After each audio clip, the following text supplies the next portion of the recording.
ఒకరోజు నలుగురు బ్రాహ్మణులు ఎంతో కష్టపడి ఒక పల్లకీని మోస్తున్నారు. కాళికాదేవి వరప్రసాదంతో ఇంటికి తిరిగి వెళ్తున్న రామన్న వారిని చూశాడు.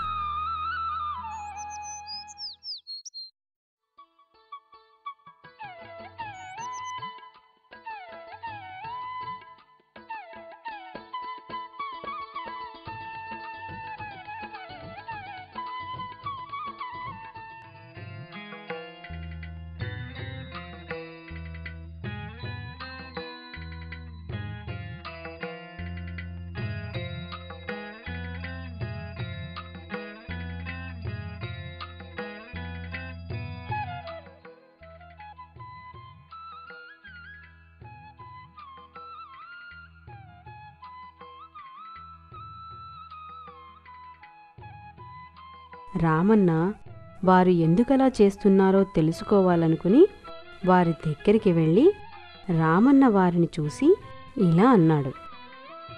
అయ్యా, మీరెవరు?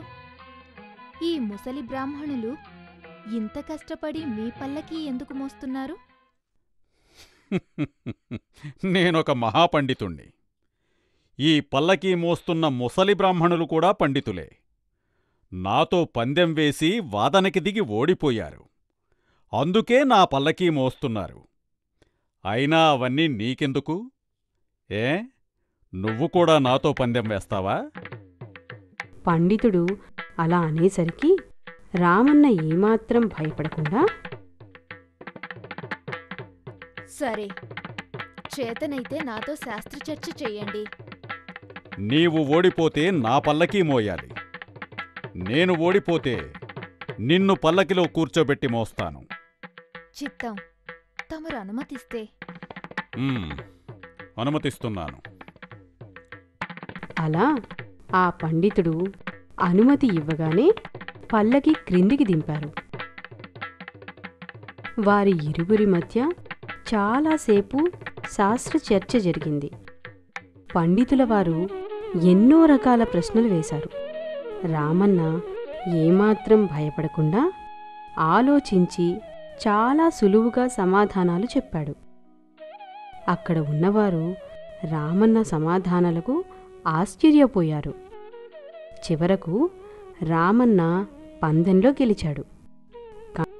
ఆ కాళికాదేవి ఇచ్చిన వరం వలన నేను మిమ్మల్ని సునాయాసంగా ఓడించగలిగాను.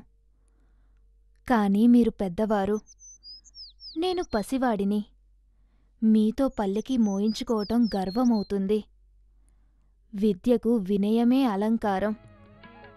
కనుక మీరు నా మాట గౌరవించి ఈ ముసలి బ్రాహ్మణులకు మర్యాద చేసి పంపించండి.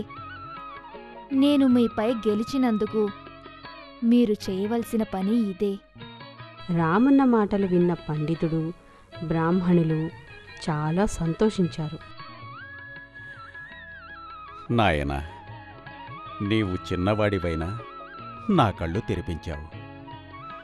బ్రాహ్మణులారా, నా అజ్ఞానాన్ని మన్నించి నన్ను క్షమించండి.